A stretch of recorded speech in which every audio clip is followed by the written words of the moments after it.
Oya ejo ndi muri salon numva ari wambuze. Ego ariko bumvuye ku kazi nshobora kuza kubona umwanya. Twaza kubonana.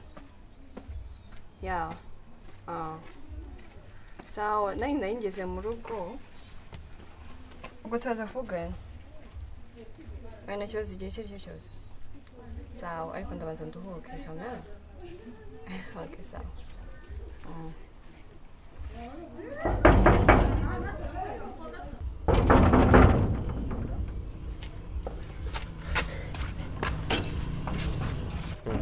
Vitesse.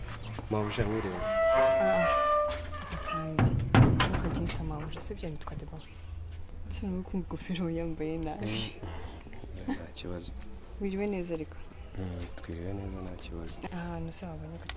Neza, ahantu heza nageze mu buzima bwanjye neza cyane pe. Nakunze cyane. Watetse se? Yego twatetse. Wariye ariko. Okay, that's good. Okay, sasa nihuta reka musaba kandi.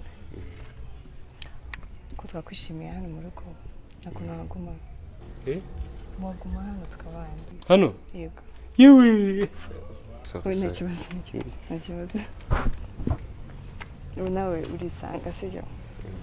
Nugira ikibazo aha nawe ni wawe. Murakoze cyane ukuri biranshimishije. Nta kibazo. Hano ngiye kuguma hano? Yego. Nukuri murakoze cyane.